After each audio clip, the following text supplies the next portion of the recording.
next. Okay, and then last we have 124. This is also over in the golf course area. So you'll see this has intermittent areas of significant erosion and less significant erosion.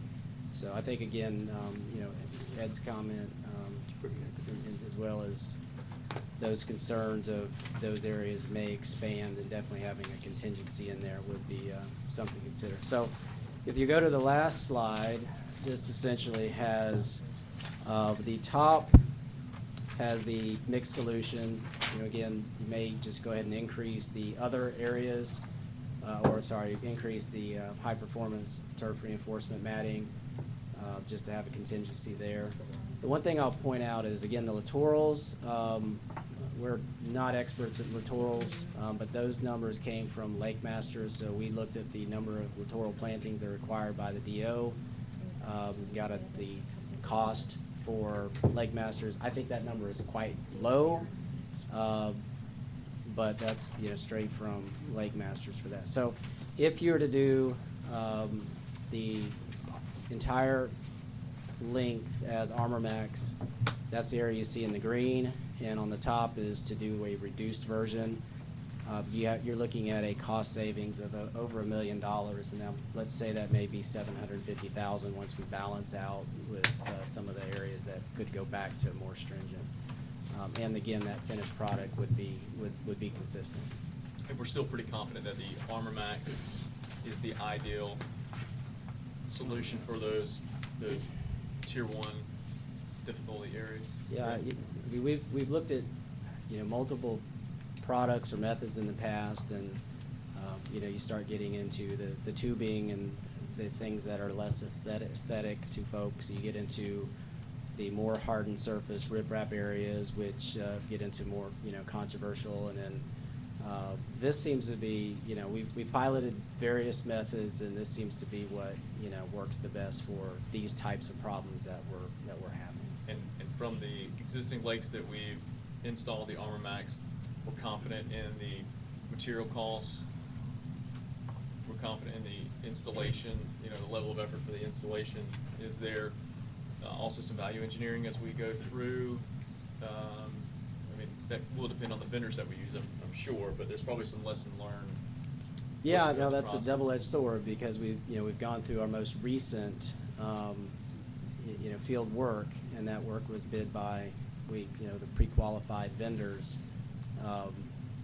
We have the luxury of having gone through that, but they have the luxury of having gone through that, and if they were under, if they're right in their sweet spot, or if they're over, then we may see a cost savings. But if they underbid, then we can see the opposite of that. But well, you've had a pretty good reduction in the unit cost for the Armor Max product that we use for the other 5 ponds, and predominantly because of just the logistics. Those ponds that we had to get to were tough. They were very difficult to get to, which drove the price up. So the other big assumption here is that we can drive that cost down to that 185 figure. But then you got to figure out also that, like Margaret said, there's some things that can happen, contingencies. So throw in anywhere from 15 to 20% on top of that, and then throw in another 15 to 20% for non-construction cost. You're probably going to be somewhere around 3.5 million going forward.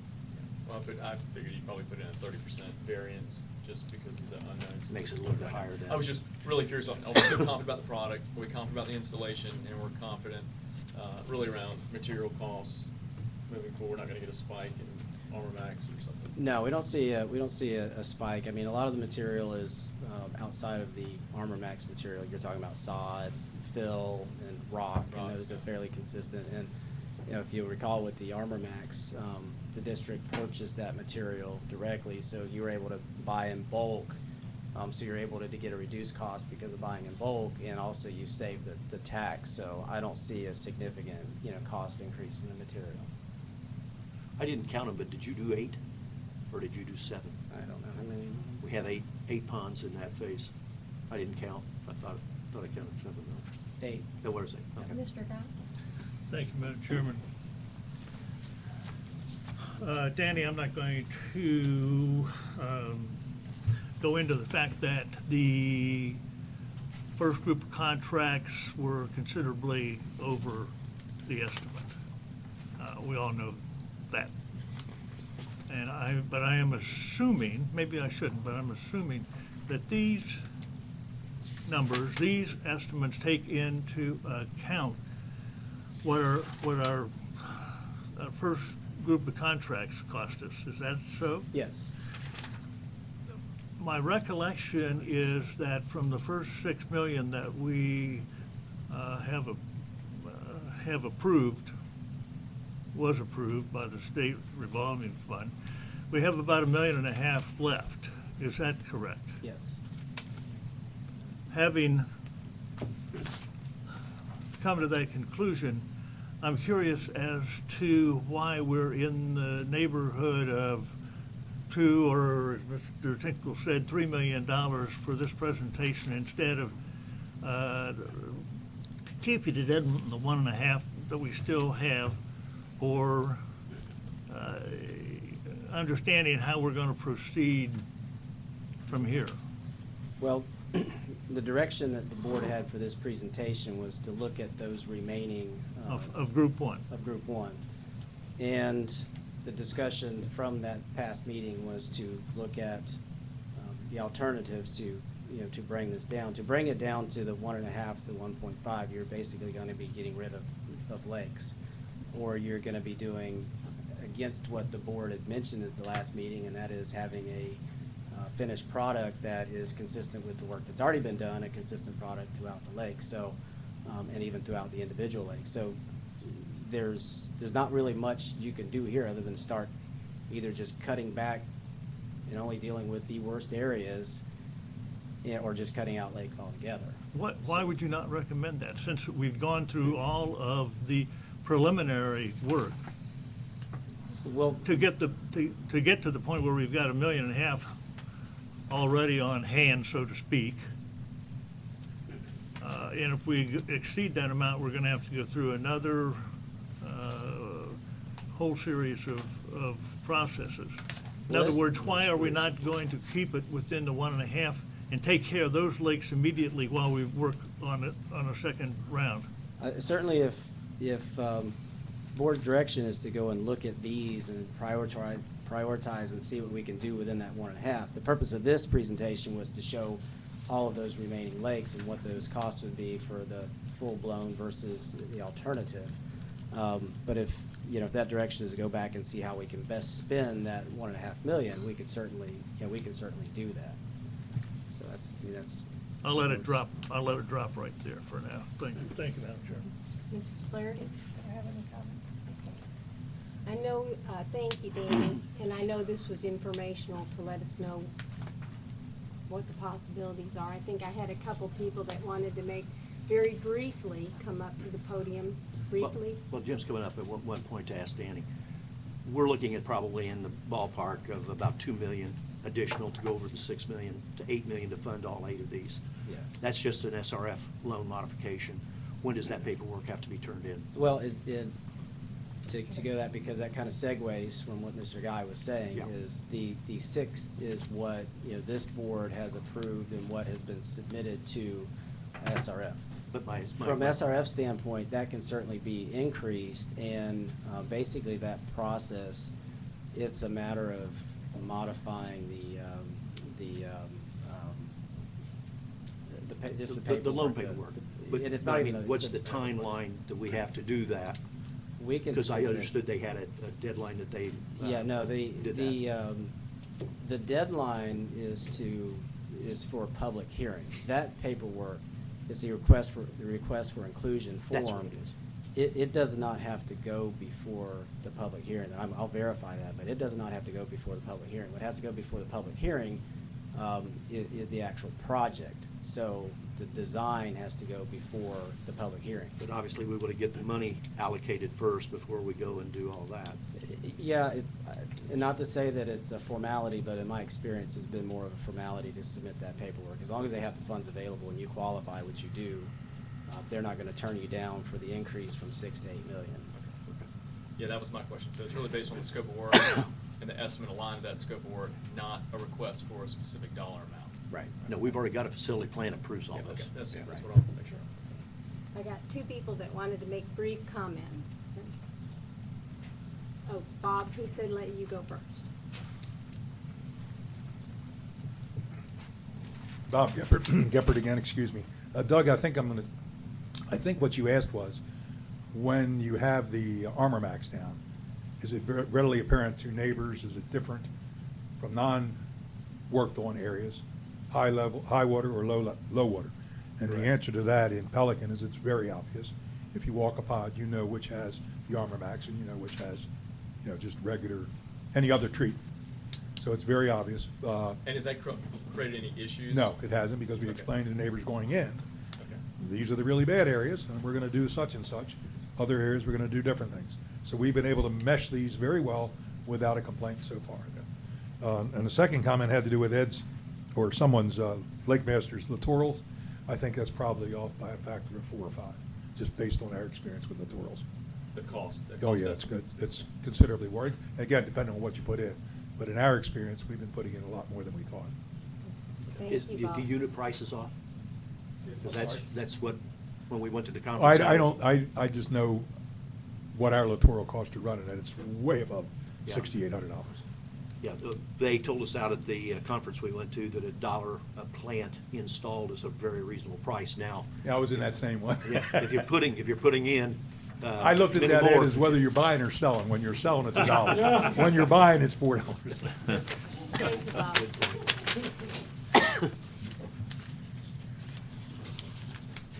Depends on my margin. James Brand, Hampton Park. First of all, Board, thank you very much for having Tetra Tech do this, to look at a more economical way of doing these lakes. As a taxpayer, I certainly appreciate and laud you for doing that. Thank you, Danny. My question has to do with how the lakes will look when they're not at full pool. The lakes that were done in Ed's neighborhood, when they're not at full pool, you have this beautiful white rock all around the lake. I understand that the goal was to have the lakes done this way look very similar to that. And I just heard the comments that, oh, if you're walking the lakes, they don't look the same. They don't all look like the lakes that have been done. So which is right? Or is our goal to have them look like what's already been done, or they'll be different depending on how they're treated? I think Bob is talking more of a physical nature.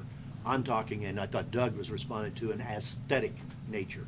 As an aesthetic nature, both of these are going to have stone, and you aren't going to be able to tell the Not going difference. to be able to tell the difference. They're both going to be covered with stone. You do walk on them, I guarantee you, you will tell a difference. Okay, but how they look is what matters.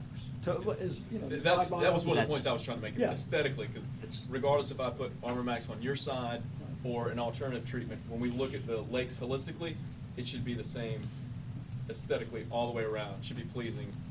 Thank you. Yeah. I appreciate that clarification.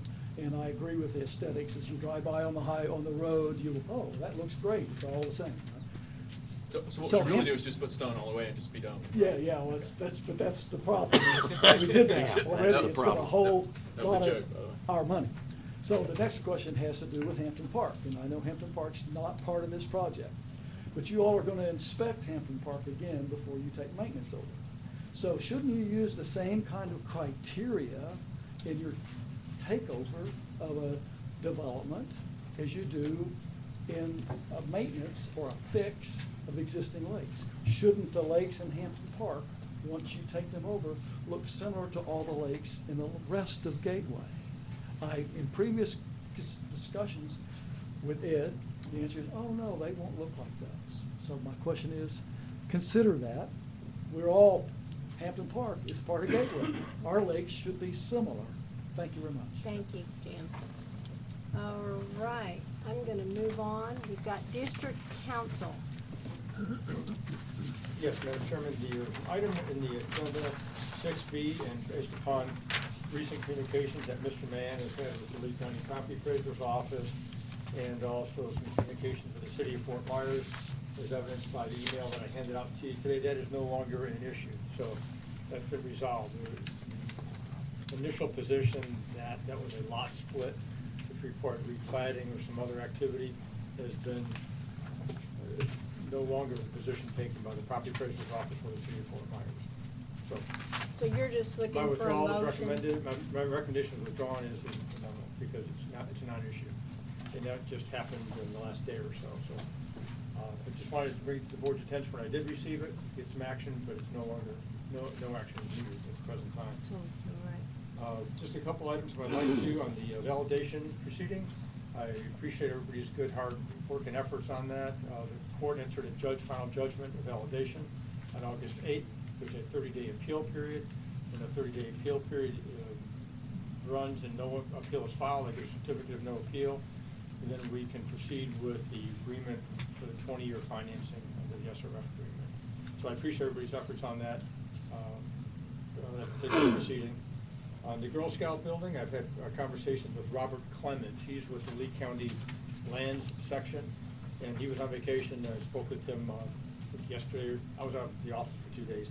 I just need to formalize the submittal. I previously sent an email. I had conversations with Robert, and a $500 check to begin processing it more formally.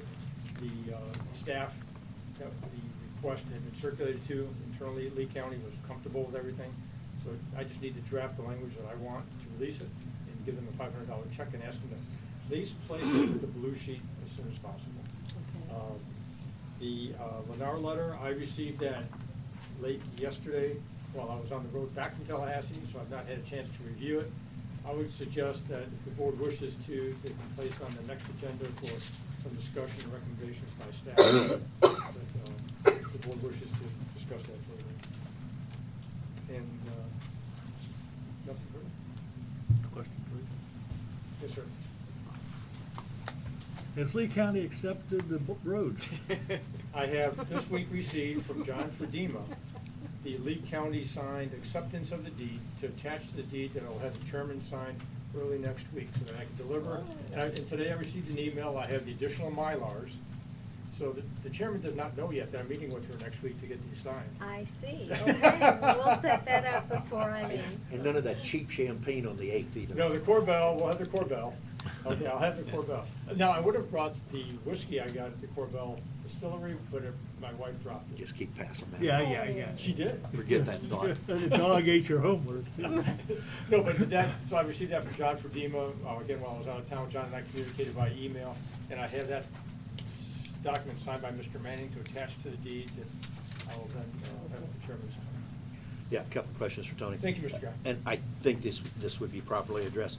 Line, we make a decision at the last meeting. Have they received a change order request and the notification of the revised pay estimate? And have we had a response back from them? I'm not aware of it. You haven't seen it? Correct. I guess now I'll wait till Chris gets up. I'm assuming that we've sent the change order and the notification of our decision 2 weeks ago. At the last meeting, that direction was given to the engineer. Oh, okay, I'm sorry. Do you know, have we sent the change? I would have asked it early. Do you know if we got that yet? Okay. And then the other one for Tony. I am so confused over this linear park and this FPL easement. I thought that it was an issue of some legal challenge as to what it is, but I have just recently come to find out that we're maintaining it. So I guess the question is, why are we maintaining it? It must mean it's a linear park and that we've accepted it sometime in the past. I guess what's the, what is it? I guess my question is, what are we maintaining, the water management features, because it is. Mowing the grass. Yeah, and I guess arguably that could be part of the water management aspect of maintaining it. That'd be Maybe a- that's how it's been used in the past, I'm not sure. Well, as I understand from staff, is that we were told it's a park and it's ours. And my deal is, I've gone through buku meeting minutes, and I can't find anything that ever implies that we've accepted it as a park, other than the development order, which says we were to have accepted it What as a I will park. do is, now that I got the validation out of the way and I get the roads, we'll have a Get report checked to the out. next board meeting. Yes, sir. Okay. Great. Yep. That's all.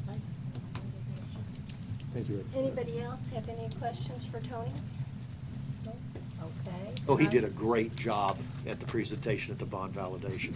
I appreciate that. He only took about a 500-pound bag of paper up there for the meeting. It's the boogeyman approach, trying to have every piece of paper for any question that was asked. Scared her Thank to you. death. District manager. Yeah, reports. We continue to wrap up the lake bank restoration, mostly some small washouts and sod issues, some tracking issues, weed issues, things like that. We did a complete walkthrough on 126 today, which is basically a final punch list for them to complete. And in the next 5 days, we'll finish complete walkthroughs on each of the lakes.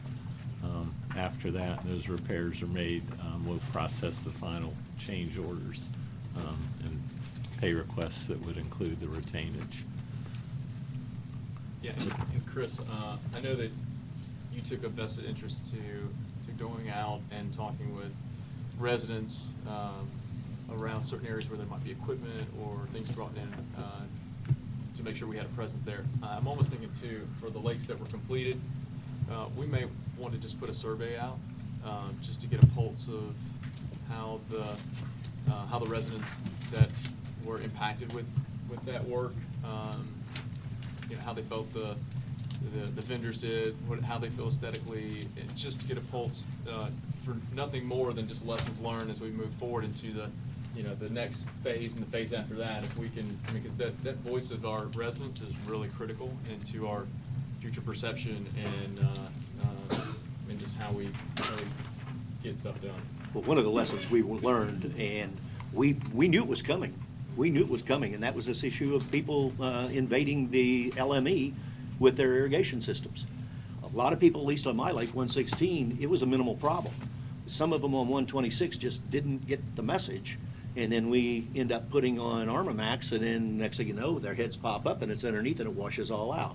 So in these next 8, 5, 7, 3, 2, 1 ponds we're going to do, we've got to be a little bit more proactive and let the people know if they're not going to remove them, then they're going to have some liability issue.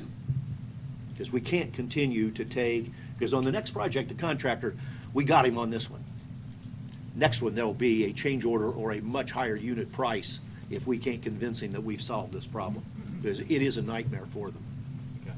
And nobody knows If where that's these things gonna are be- except the property owner. Yeah, I was gonna say, if they're gonna be underneath the Armamax, shouldn't they just be capped off?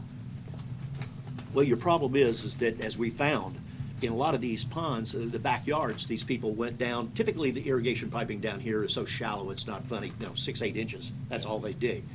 You get some of them when they're on a slope, they go down deeper. Well, when we dug the trench to put the wrap in, we didn't hit the pipe. Okay. So you didn't know it was there, and it went right underneath the trench, and all of a sudden you've got a head down there that you pop. Maybe what we do is we go pond to pond, have everybody turning on their water, and we just X out and say, you need to get your irrigation in here and cut this off because it's not gonna be allowed down below anymore. Right.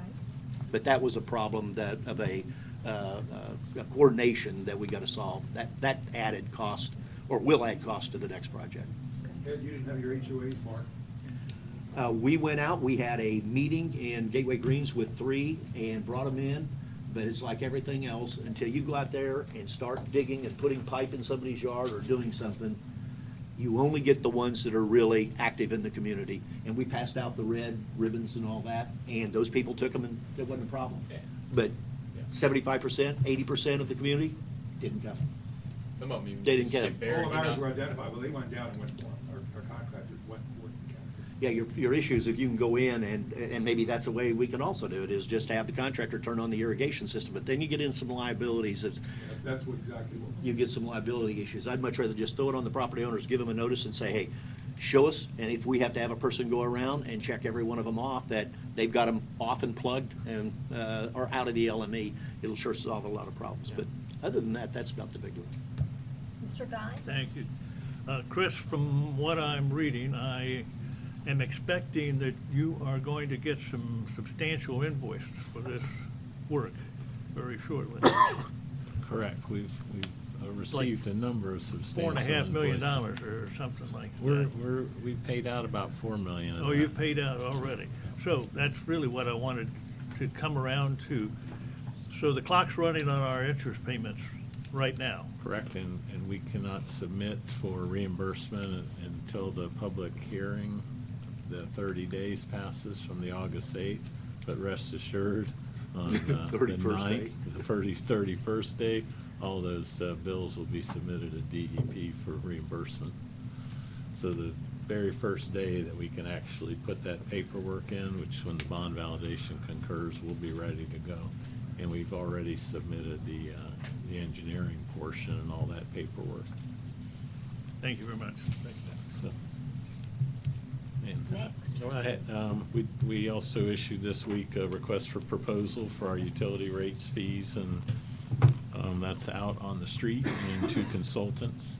And we'll expect that to be coming back in September and bring the proposals from the firms to you in October. Next week, we'll be issuing a request for proposal to firms to look at our assessment methodology due to it being 25 years old, and a number of questions that were raised related to the Lake Bank program, commercial versus residential property, and basically just look at updating that whole methodology to be current and transparent.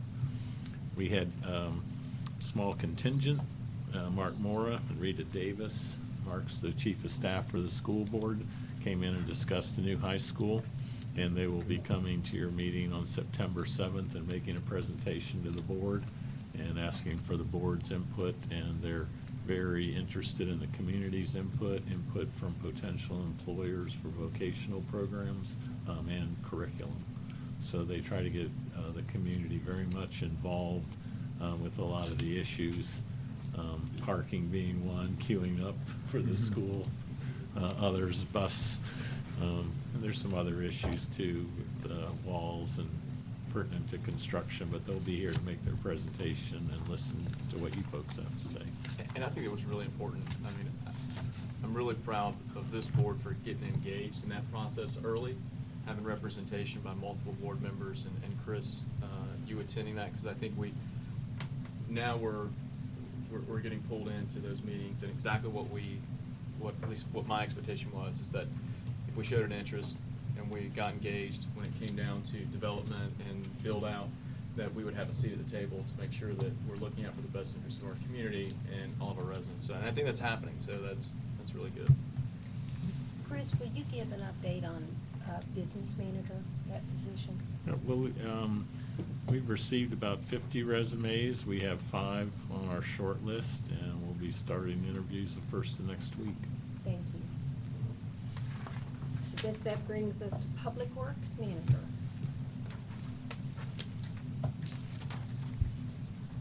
Michael Tisch for the record, Public Works Manager. This week, Met Tower Environmental did the pre-treatment on Lake 83, as I noted in my report, to kill the algae, and then staff will be going out tomorrow to perform the first treatment on the lake to put the microbe lift into the lake. We did have a few comments from a few of the residents that had seen this out there, and I think Flavia had responded to a few of her residents. The community pool and soccer complex, I'm still taking contractors through those facilities. I still haven't gotten any numbers from them yet. We're still looking, they're still looking at the facilities and bringing in other subcontractors that they're going to be using. So once I get some numbers from you, I'll be bringing some of those things forward to you to. And Mike, that's in that work effort. Can we look at some of the self-flushing toilets and some of the I don't know what you call the Water saving? Yeah, but it's more. I mean, honestly, and I'll speak more for the sports area because I spend more time there. With the amount of kids and I guess use. You're talking about the eyes that see when somebody. Yeah, sometimes those toilets don't get flushed as frequently as they should. Right. And there's a real lack of ventilation in there, so you do get a smell, for lack of a better term. So a good way to resolve that is, one, let's look at some simple ventilation options, and so the self-flushing toilets I think would go a long way. And I know they're a little bit more in cost, but I would like to see at least the comparison, and that goes in an effort of just keeping them clean and reducing some of the smell. Okay. Okay. Certainly look at that. still getting quotes from contractors for the fun park. I have one quote so far, but I'm waiting to receive a few more before I bring something to you. And then there was the other item about several of you had requested the maintenance dollars spent on the soccer complex, and the short answer is the way that the contracts are written right now, everything is bunched together. So the landscaping, the mowing, it takes all the recreational areas so when it was bid, it was just bid as one large area. So, I mean, you couldn't pull just the soccer complex out. That's one of the things we're addressing with Supervisor Flaherty. We're actually going in with our new landscaping and mowing contracts, and we're breaking out areas, so we'll be able to identify costs for roadway mowing just out on Gateway Boulevard and Griffin. Well, the areas that we're responsible for through the county. We'll have a contract for tree mowing, a contract for the soccer complex. They'll also break down just the mowing and maintenance of the soccer complex itself. Question. Yeah. Translated, is that saying that the list or the identification of a breakdown that April gave us needs some tweaking? That list that she had a lot of other things in it. It took into account a lot of things that, I mean, I wasn't looking at. I was looking at just the straight costs for maintenance. She had salaries in there, insurance, attorney's fees. I mean, all those things. I don't know that was what you were necessarily Well, looking those are for. all pertinent, but it sounded to me like when you were talking about the landscaping, if the soccer complex and isn't segregated from the rest of the landscaping, then somebody made an assumption as to what share of our landscaping Yeah. cost went to them. I think we needed a little bit more refined than that. That's the intention of the new contract that we're working on with Supervisor Flaherty. We're gonna break these areas down and actually make them smaller contracts so we can get other contractors in, people who are just interested in mowing. They won't do any irrigation work, they won't do any tree trimming, they'll just be out there cutting grass.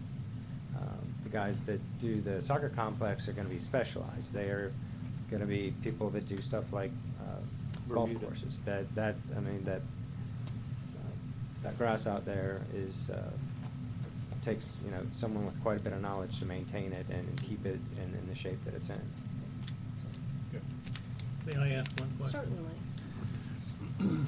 Mike, what I know about soccer is about how to spell it, and the fact that my son played years and years ago. But I have talked recently to some folks who know a lot about it, and they suggest that we look into artificial turf.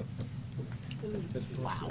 That's very expensive, sir. It's immensely expensive. I'm just making that statement. I haven't priced it. I'm just telling you what I was told. Thank you very much. And what the trend, I what the can trend is, Bill? What's that? The trend in, not only in Florida, but even locally, is, even North Collier Park they've got an expansion that they're doing right now where they're putting in 4 new turf fields. It's a nice balance. Going to an all-turf environment is, for one, it's costly, but it's not always needed. Because really where turf comes into play is during the rainy season, so you can still have use on those fields. You do reduce some of your maintenance costs by mowing and other things, but again, upfront cost with turf is a little more expensive. So just to give you an FYI, where Collier County is doing it, but they're not doing a total replacement. The problem with turf is in the summer, it gets extremely hot. So it's nice to have a balance, but that's just kind of the current trend. Injuries. Many more injuries. Well, at the younger youth levels, not as prevalent. The Bishop, to give you an example, Bishop Row, that turf field, just for one field, that's $1 million. So to do a soccer, field 2, 3, 4, 5, those would be in the area of $1 million a pop. Yeah. And there's grants and some other things out there, but I did have one other thing I wanted to talk to you about. Mr. Shoemaker and myself had met with the Gateway Trinity Church and also the Pinecrest HOA to talk to them about the Girl Scout building. While the Gateway Trinity Church was very receptive and appears that they would sign a letter of no objection for us for the zoning, it does not appear that way with the Pinecrest residents. One of the things I was... Residents or HOA board? Well, we have to go to both. We have to get a letter, the county is asking us for a letter from the HOA board, and then also there's four adjacent residents that they would want us to get, letters of no objection from. And we spoke with one of the residents, the adjacent residents, and that resident was not willing to give us the letter of no objection. And in speaking with the county, without doing that or receiving those letters of no objection, we would not be able to move forward administratively. So it has to be a unanimous? We have, correct, for the county zoning official to move forward and grant us the administrative relief we're seeking, that we would need letters from each of those residents stating that they had no objections. I think there's a pathway to do that, and speaking with Mr. Shoemaker, that one of the things that they were objecting to was just there's a laundry list of uses, and one of the things we can do is actually strike out the uses that are objectionable, which is 95% of the list. But we could get in there with, we could keep the uses that would allow the district to actually get in there, if that's what you would like us to do. So the HOA itself is willing to give us a letter of no objection, is that? I believe the church is. The HOA, it didn't sound like the HOA was without the list being extremely modified. Okay. So What kind of a use would a office building generate an objection? It's not the office building, it's the other list of uses that could possibly be there with the zoning. Like? Private club, restaurant with fast food. We can start going through those and X those out pretty easy. Right, and I did. Yeah, I guess the question though is, because it's a zoning district that we're talking about, changing it to business commercial zoning district. And I guess from the standpoint of the county though, in order to go from a straight zoning district, typically, if you're going to modify the uses, then you end up with a PD document or some other modification. So if county staff is saying it's okay to say we'll do the administrative zoning change and narrow it down to a list of uses that's, let's say there's 100 permitted uses and 55 conditional uses in the business commercial district, we're willing to narrow it down to 10 permitted uses and 5 conditional uses that would satisfy everybody. Is the staff at the county still saying that can be done administratively? That's correct. Okay. And I think what I would suggest then is that you have that conversation with the community and come back to the board at the next meeting so the board can affirmatively say, yes, let's get rid of these uses. And just get them a checklist and let them put an Otherwise, X. and we may want to also start having a conversation with the Girl Scout officials about extending the timeframes. I think September 21st is the current date to achieve the rezoning and the release of the covenants. So we've got 6 interested parties. The Trinity Church has already given us a yes, so we can take them off. Then we've got Pinecrest HOA, 5. Pinecrest HOA, and then the 4 adjacent property owners. So can we go back to these and say, would you, as is, would you accept, which I think we've already done, and if they say no, can we then ask them what terms would they accept under, if it's that criteria, the categories, crossing them all? Get rid of the billiard parlors if there's in there. and those kind So of what things. would you accept? Let us know Yeah, what you would with accept. the time we have left, we better just come up with a checklist of all the things, just have them X all the ones they won't allow. Yeah, that's what Save I'm a lot of saying. time. Yeah, that's exactly what I'm saying. Mike, keep in can mind, you- one is the same. Can you take the list as it is, and you're assuming you know what ones are disagreeable, marking those off? Yes, ma'am, we And actually then- and plan then- to meet with one of the residents. Okay. Some of the, or the HOA to work with them quickly to Okay. get to a place where it's a win-win for both of us. Okay. And who are you working with directly from the HOA? So are you It's doing with Michelle. Sherry? It's Michelle. And he's one of the owners. Ed Cecil. What's, He's an individual owner. but He's also who's the on president- HOA? he's the president of the board, too, I president of the believe. board. Ed's the president? Yeah, we went to the HOA meeting and sat down and had a discussion with them. You get Ed taken care of, you solve the problem, it's done. And I would have to say that the reaction that I've gotten from the folks there is combative. Okay. Thank you, Mike. Put some lights in the front, so it sounds like. We've got one more, I believe. Utility manager. Good afternoon, Kenny Hall, Utility Manager. I'm just gonna give you a quick rundown. I've got three updates. Want to give you an update on the hydrants. We are at 314 right now. That is 314 fire hydrants in our system that have been tested, checked, classified, logged, sized, every bit of information we can possibly, useful information that we can get into our system. We're at about the halfway point. So I'm guessing there's probably gonna end up between 550 and 650 fire hydrants in our system. And it is a colossal task. We did not think it would be as expansive as it is, but it is. We're doing it once a week. Everybody in our crew is out one day a week doing our fire hydrants. So we're currently at 314. Stony Brook is completely done. That's the only community we've knocked out valves, water, irrigation, sanitary sewer, and fire hydrants. We've had to basically switch over to do all fire hydrants until we get them all done.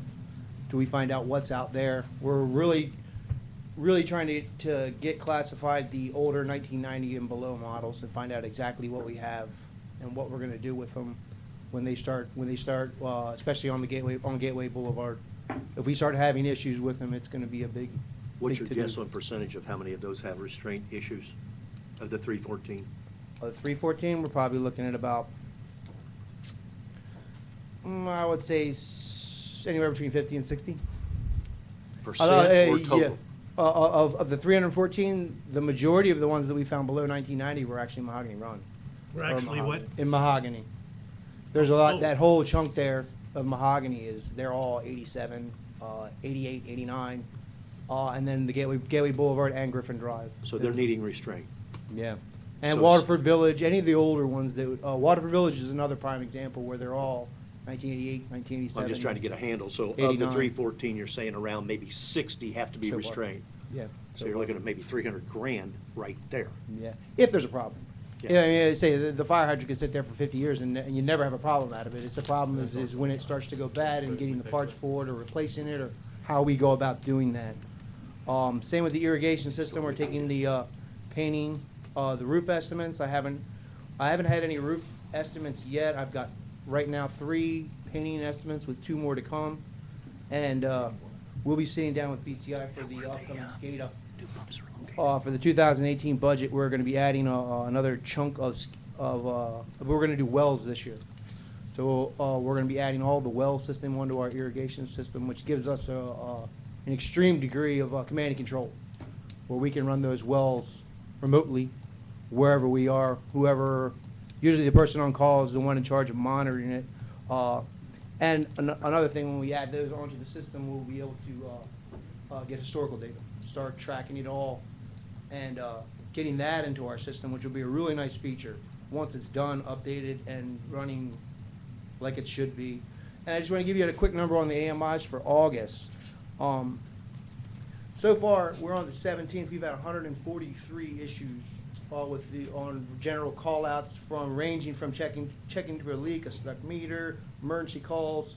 The dead MIUs are starting to come back. We've got 45 so far for the month, which is a pretty big number, and they are not even halfway through their list. So I would imagine at the next board meeting, I will be able to give you a total for the month. So far, 85 for June. We haven't come close to that, but as of right now, we're sitting at 46 dead MIUs, which is a pretty big number. And they have as 2 people going out and doing this. So I'm guessing if the trend holds up, we're gonna end up at about the same we had for June, 85, 90, 100, somewhere in there. And those we package up and send Bag 'em off? up, send them back, they send us back. They send us back send us back new ones. Say if you take that away, the biggest thing we have is exactly what the AMI system is designed to do. Tell us what, if there's a problem at the house, the wires have been cut, they got a leak. Once we get past the MIUs, this system is running, right now, we have 7,760 MIU units in the system, and we're running at 98.6 on a 3A trend, which is excellent, excellent. And then the one last thing we have is WSP USA of Fort Myers has been hired to do the modification for a water irrigation permit. Purchase order was issued for $5,000, and any additional fees will be incurred will be required for if it goes above $5,000, especially if they get into the modeling. And, I'm sorry, would if you- they have to do any kind of modeling, it's going to be an additional expense above But what's this for, please? for a water irrigation permit. Permit. Southwest Water Management, Yeah. South Florida Water Management. You're going to address that name issue. They're going to take care of that. I don't believe so, yes. The Gateway Services Country Club. We need to get that squared away. I don't know if we want one Before it or we goes want out to of buy business, one, you but mean? I've got a seller.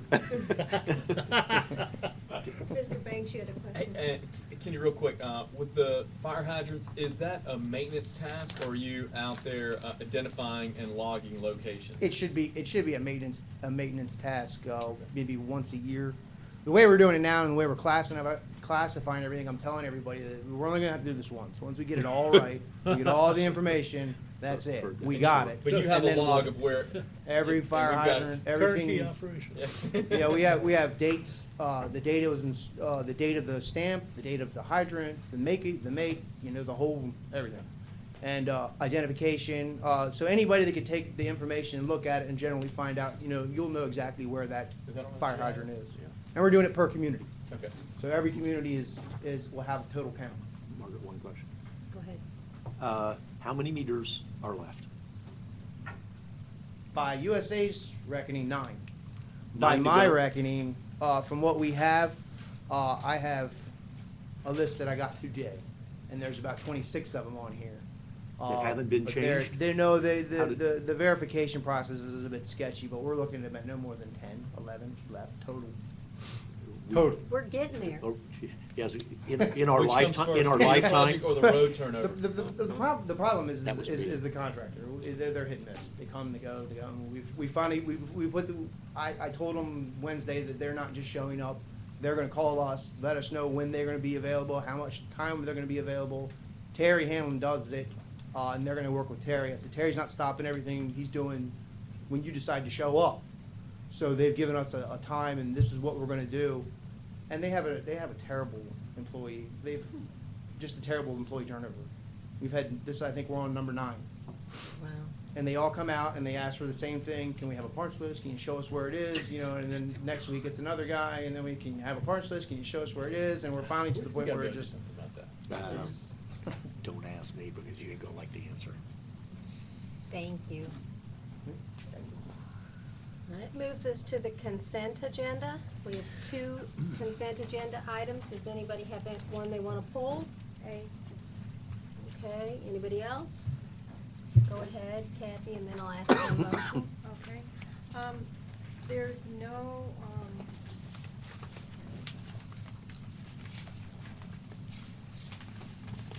time again of adjournment. And there's no vote numbers for, a couple of, items that we motioned and approved, according to them. And so I don't know what the numbers were. I'm looking at agenda page 35. Yeah, I see There's 2, 'em. both of them.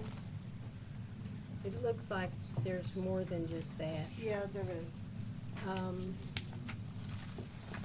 Stephen, can we get those back on there and have these minutes come back Yes. to us?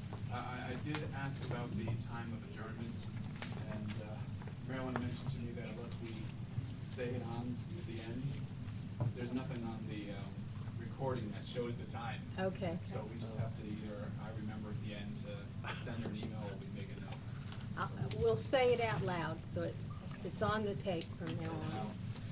Okay? Yeah. So we'll have those minutes come back to us. Do I have a motion for 4B? So moved. Second. Okay. All And it's a those big in- improvement, by the way. All those in favor? Aye. Any opposed? All right. We have to save the public hearing till actually 5 o'clock, so let's move to 6A, which is an action item. And this is the Joe DeSerbo retainer, and for him to help us continuing on our path to reorganization. Need a motion to approve? I'll take one. I'll make a motion to approve. I'll second. Question? Okay. Mr. Guy? First of all, this dollar amount seems quite high to me from what I can deduce from reading the proposal. Secondly, the items in the proposals are pretty much what I call soft items as opposed to hard items, and I will try and define one or more of those. For instance, number 2 is assist with the design of a succession planning process. Now, if this were General Motors, I would think that a succession planning process would be very important. With an organization this size, you're either going to be employing more people than you need, so you have natural succession, or maybe this should have been called Career development. no. What do you call it when people Cross-training? cross training? If that's That's what I what think it it is, Bill. is, I think that's what it that is. makes a lot more sense to me. I think that's what it is. But another is increased communications with residents, board, and staff. There isn't any way to tell whether or not the consultant has earned his pay on doing that. If this were all up to me, I would change some of those objects to updating the HR book, or updating our rules, or updating our criteria manual, or something that we can, actually get our hands around and determine whether or not the consultant's done his job. Thank you very much. Okay, and I think they're in the scope of work of the proposal, which is, because this is basically a sheet that staff put on. Below, underneath that, there should be a more, not that page, but the next one goes into into Joe's description of what he feels like he would be helping with, and I think this is, what he's proposing is more accurate than, and in more detail, actually, I shouldn't say accurate, but in more detail than what staff put together as a cover letter. Mark? That's all right, go ahead. Go ahead.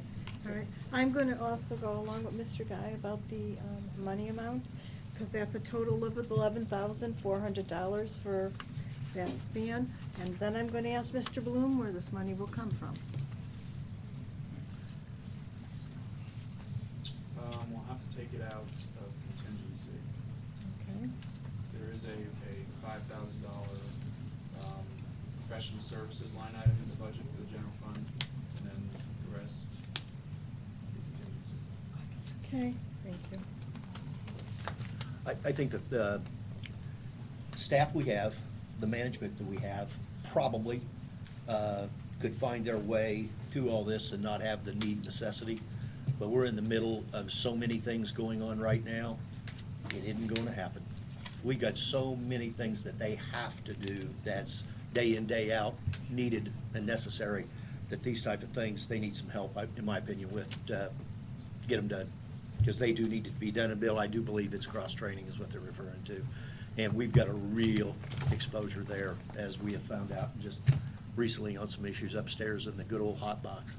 we've got to get that mess cleaned up, and I think Joe can help us on managing this thing a little bit better. Yeah, and here's what I would say. I mean, my expectation of Joe coming in was to help onboard Chris.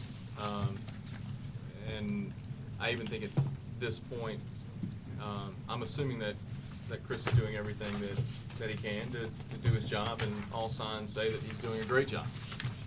But I think we need to continue to offer him some support and even some checks and balances. So what I would like for Joe to do is come in and assess staff, assess Chris, offer him some some consulting, some guidance in areas that he may or may not be aware of, being new to the district manager position.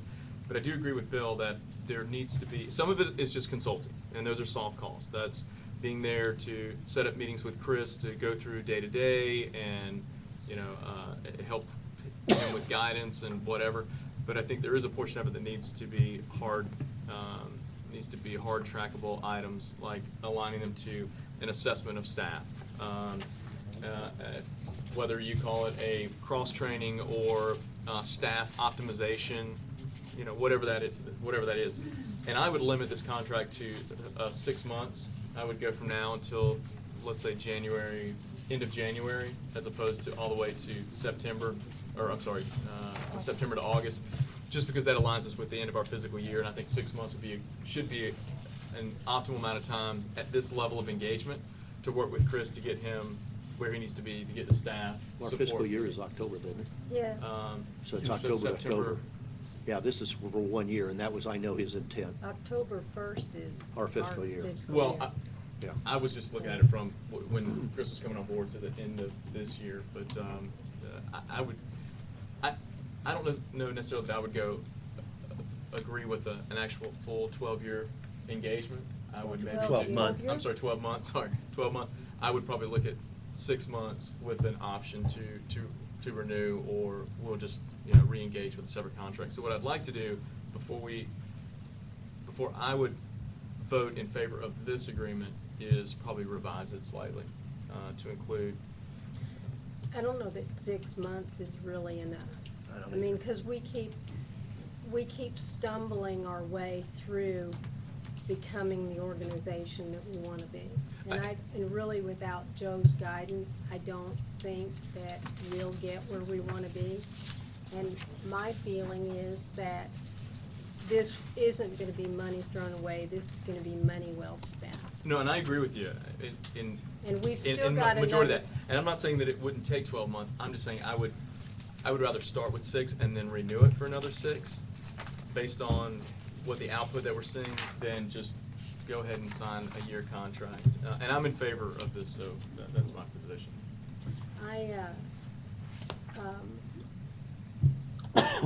I don't even know if he would do it I for don't a either. shorter time. I don't either. And I just don't want to take a chance of losing it. I think we need his guidance, and we've already got one employee that we've lost, and we're gonna be bringing another one on, and he or she probably won't even be in that position. It'll take a couple months, so he needs to be evaluating that person too. So I think 6 months is not long enough. Okay, That's my opinion. I'd be willing to give on the 12 months, but I do think. And I think this is really 11, isn't it? Yeah, No, it's but can we put some 12. stipulations in that we have the opportunity to realign some No, of it the is, tasks? it's 11 September. 'Cause I think we do need to put some additional. It should be Well, but August that's 30th, and he should, staff's- 12. That's the staff letter. Yeah, I went through. Because this is what I mean, it's the he implementation. It's the envisions. implementation of his Yellow Brick Road. Yes, it is. But there is some things that are open to interpretation. I just want to get.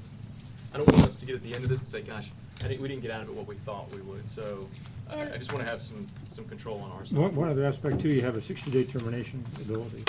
Okay, so we. That's in the proposal at the last page, on Okay. page 96 of the agenda. So 4 or 5 months into it, if you're not comfortable with where it's heading, or 6 months. The contract has a 60-day cancellation, does Correct. it not? Right. Yes. Yeah. That's why I don't have any problem with going with it as is.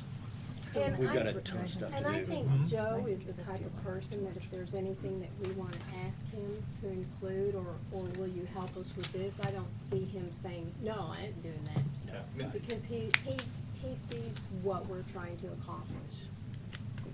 Well, the two areas that I'm very adamant that we need to include in this is one, a staff and leadership assessment, to make sure that we're where we need to be.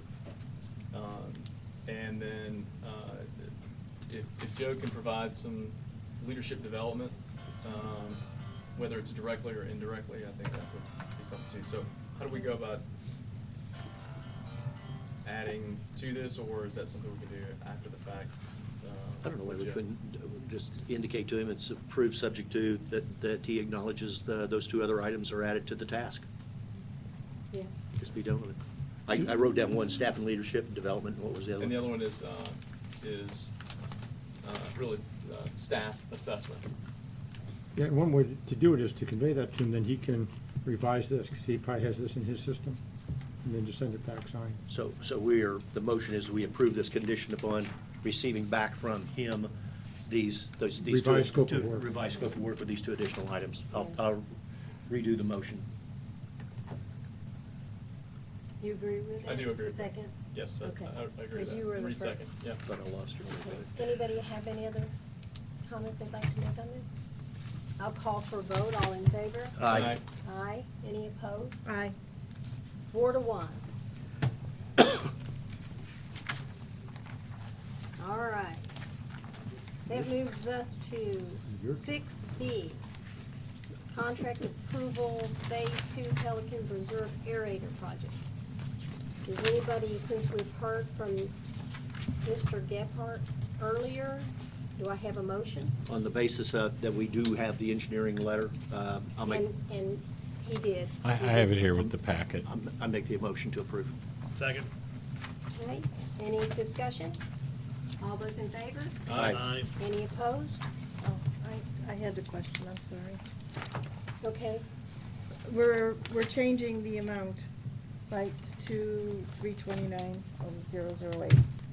That's correct, from the one that's in the, We're just omitting that one pond. yeah, so. I mean, that's what my book says that. Right, on the okay, page. that's what I wanted to make sure, okay. Okay. I'm sorry. Are you in favor? Yes. Thank you. 5-0. All right, 6C. Turnover and conveyance of Casella Phase 1 and 2. Mr. Chairman, can I just make one comment? I believe that will get us to deplete the bond. Remember, well, we talked It's about gone. that, and we had an effort to get to the end of the bond fund. With this, I don't know whether you need all of it, but this should get us to depleting the available money for the bond fund that we had set aside. Okay. Utilizing it as appropriate, not depleting, utilizing it, as Mr. Yes. Lapidus would say. The only Okay. remaining money that still be there, which should be the road work for the Vincenza area, the final lift, as they call it. I think that's the only, we're trying to reconcile it with Steve. Okay, If the board had asked that before, so I'll let you know. okay, thank you. Make fine. Casella Phases 1 and 2. Who wants to tackle this one? Take it up. Basically, the shoemaker here at the last meeting, we brought turnover conveyance of Casella phases 1 and 2 to the board for acceptance. And we ran into an issue. We started talking about sandbar between the two projects. It is an aesthetic concern. It does not impact the capacity or function of the flowway. I believe Mr. Tinker went and spoke to the water management district about that. And there is one major change. And it's basically, we did go out and do a walkthrough on Casella, to check the status. And after observing about 75 instances of cracked curb, cracked road, gutters, and things like that, I was really questioning whether even if we had 10% of the bond left, whether that could cover those repairs. And I changed my recommendation to say that we would consider the turnover and conveyance of those features, the roadway, the curbs, the storm sewer, after their vertical construction is complete. And part of that is my experience with the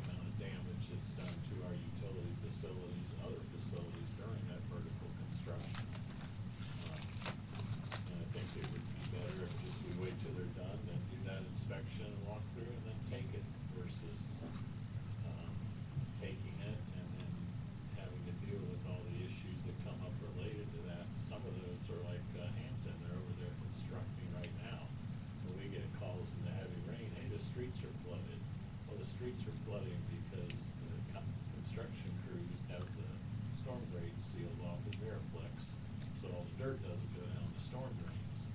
And then if we accept those roads, then we're the one that has to go out there, pull it and reinstall it, or after they've done their vertical construction, and there's a lot more sand in there, we have to clean it or re-inspect it and ask them to clean it.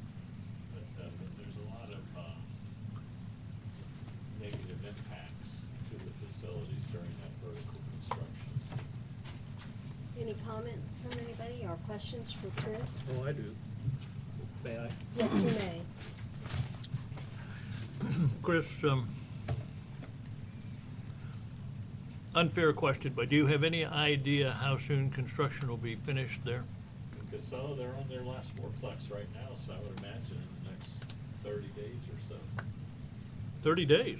At least the Casella one, and the Casella two, they want us to take, and they haven't even started any construction out there. So we've accepted the utility facilities, the underground, because they need the water and sewer service to get the CO to sell the units.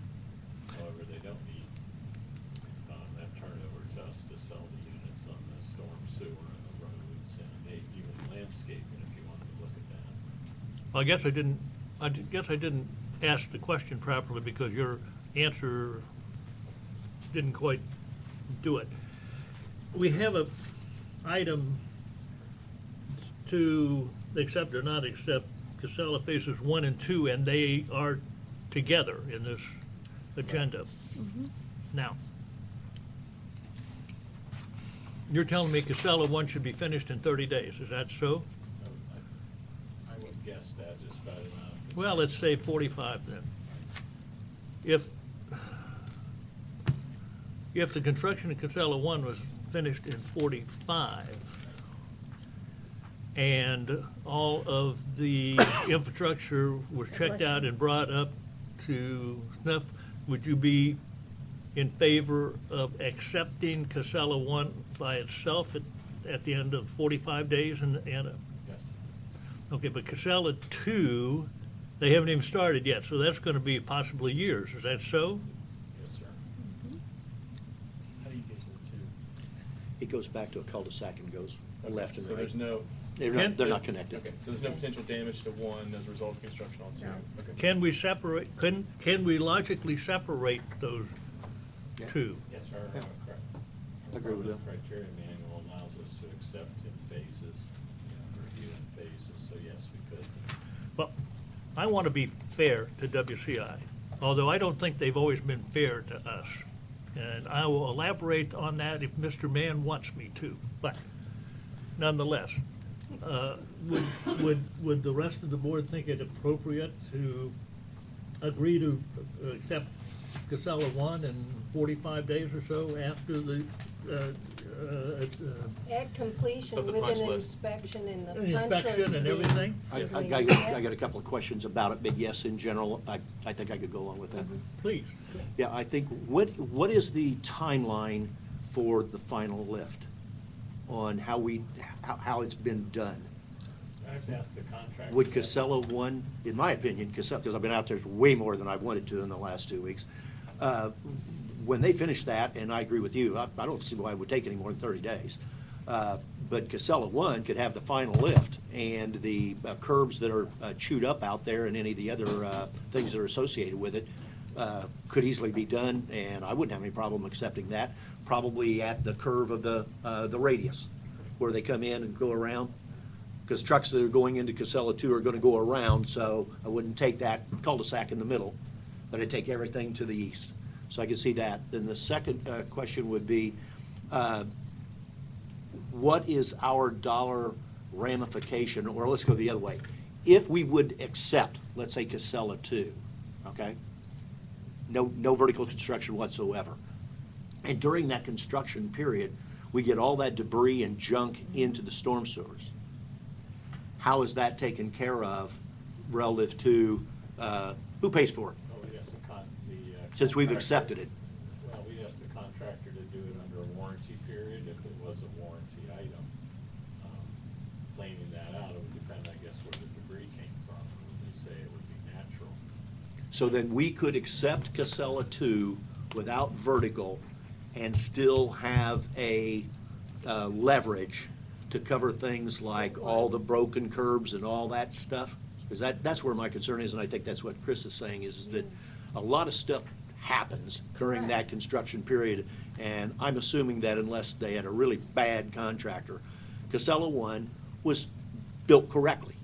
But boy, you wouldn't know it by looking at some of those curbs. It looks like somebody went out there and just beat them to pieces. Purposefully. Right. Yeah, so that's my question is that what's our protection if we were to accept it without the vertical? Because we know there's an exposure because it happened in Casella One. Well, we're also My putting- understanding, it would be, the only protection we would have would be to claim that 10% of the bond that we would hold after. So the question is, does the 10% cover what could be the potential That's damage? risk, that's Chris's So issue. the amount of, That's gotta be for you. curb damage in that at Casella, I don't have a solid estimate, but I bet it would approach or exceed what that residual is.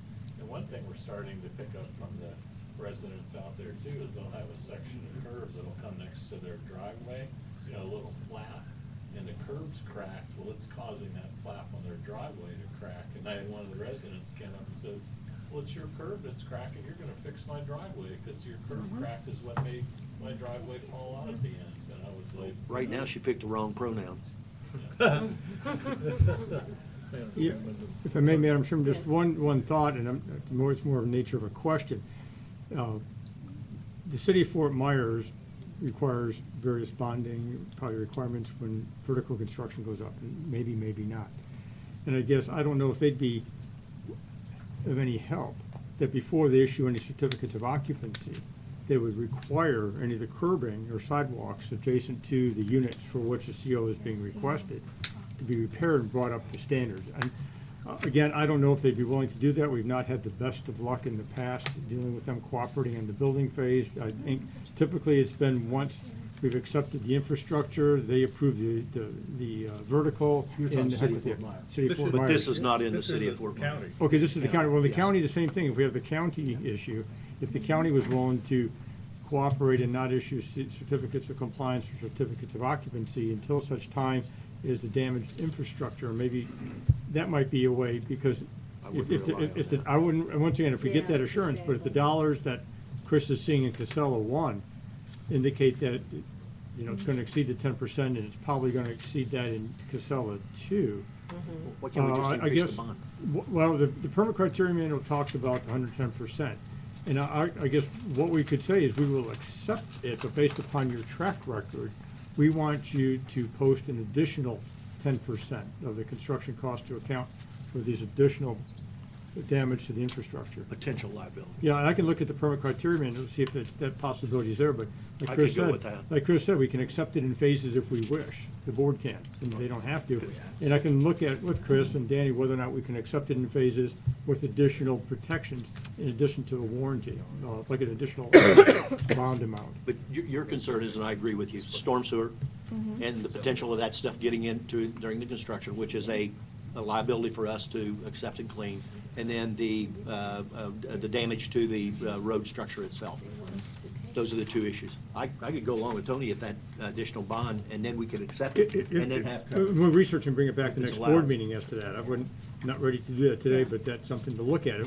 The answer may be no, we can't, but What? we'll look at Cross that bridge, but Or maybe WCI be willing to voluntarily post an additional bond, You mean Lenore? if we find out we don't have the WCI. authority. I'll look to see if we have that authority. But going back to Bill's original deal, I'm agreeable to separating Casella One and getting that thing wrapped up and done. We've got, I guess, a punch list, so we know what has to be done to fix it, to get it to our satisfaction for approval. That's kind of a question. You do have that, we do have that, a punch list, Charles? We know what it, I know that we've gone out, I don't know if it's been transmitted.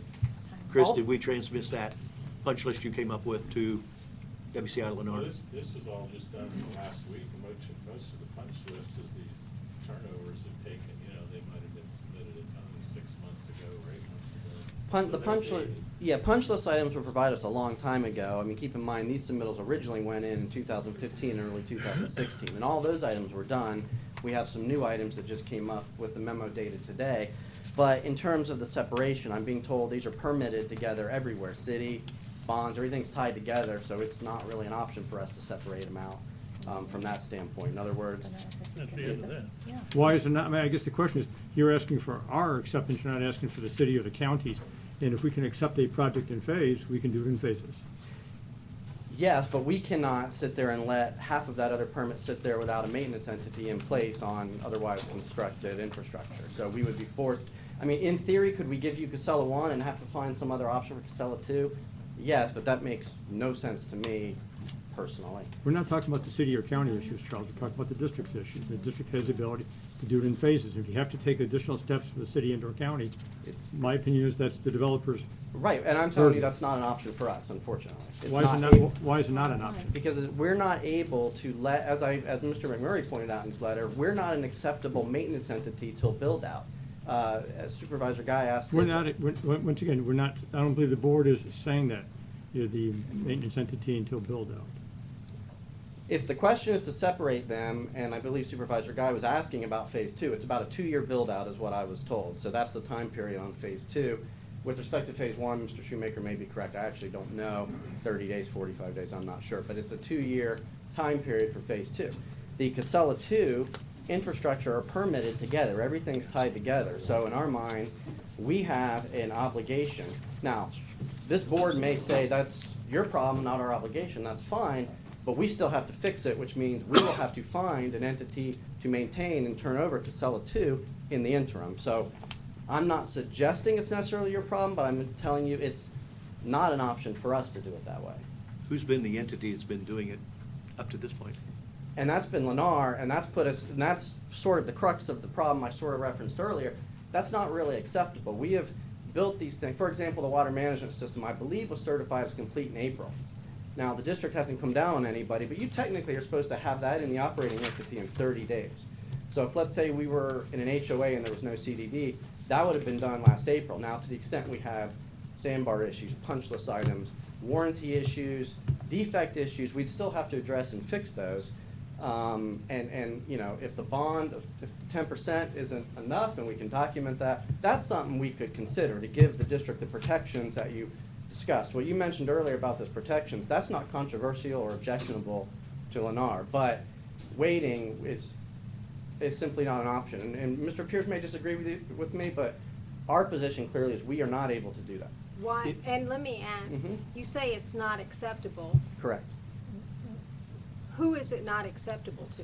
The permitting Lennar? authority. So in Florida, developer is not an acceptable entity to maintain infrastructure when it's complete, irrespective of how many homes are built. Whether it's 10 homes or 1,000 homes, they're not acceptable. So when the water management system, for example, is certified as complete, we have to get that into an operating entity. Again, developer's not acceptable. Condo, HOA, CDD, those are all fine. Government, whatever, within 30 days. Now, if you're trying to work on it, does the water management district sometimes not come down real hard? Yes, but if it's, we're not accepting it until build out, they're gonna say, violation, you gotta get it in an operating entity, and we'll be forced to find somewhere to put it that's acceptable to them. If you can come up with the increase in the bond, I think we could have answered the question, because we then have the coverage on our exposure. And I guess I another, can go along with and that. another aspect, I guess, is, another aspect, Madam Chairman and Board, is that, you know, we've heard saber rattling with regards to the district. The district understands the issues that this district has faced and the repairs and activities that this district had to go through in repairing facilities that had accepted, that were certified as being complete and in compliance with plans and specifications. So that's number one. Number two, I think South Florida Water Management District also recognizes our permit criteria manual. Is that correct, Annie? I believe they recognize it, and they recognize that we have obligations under that. So I guess in an HOA or a property owners association formed by the developer, it's still controlled by the developer at the time the infrastructure is completed, is far different than an elected governmental body that has a fiduciary obligation. Charles, you know that darn well. So I guess the idea is, we, with the authorization of the board, we will, if the board's inclined to say to split off Casella 2 and look at Casella 1, accept it. As to Casella 2, have the staff come back to the next board meeting with whether or not this district has the ability to accept Casella 2 and increase the bonding amount to take care of the damages that occur, because going after the contractor after the fact is very difficult. And the For- Florida legislature has made it even more difficult. I would have no problem doing what Tony just said, is if we can get Casella Yeah. one under, this 30-day deal, have the punch list issues rectified, and I understand what Rhonda's saying about the term. Our issue is, I don't think the term, because you said 2 years, year after that's 3 years, so we're covered. It's the amount. We have the exposure of the amount. So if we can get the additional 10%, I think we can then accept it without the verticality.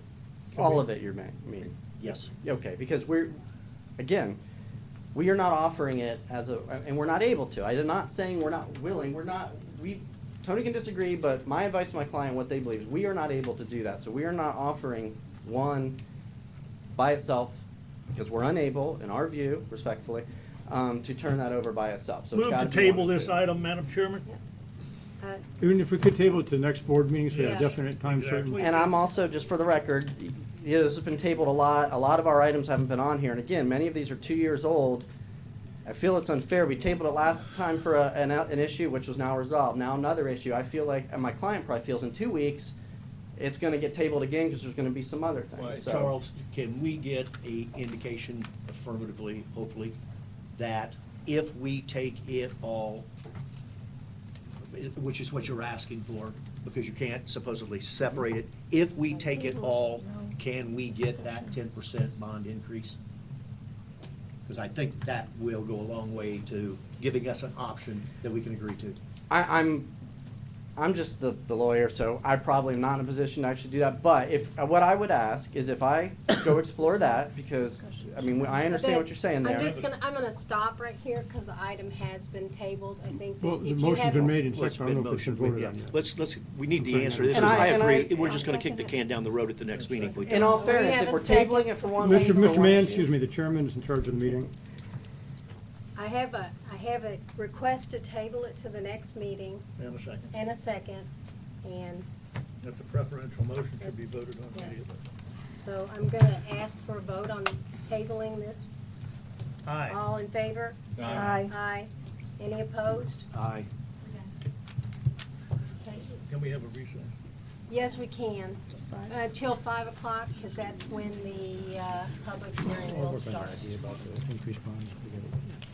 But the problem is they're going to- you know, that's- Yeah, this is all done. Thank you. Oh, I love an animal cracker. What Have animal? more than one. What animal do I have? Because I have to know what animal I am, because I'm a terrible person.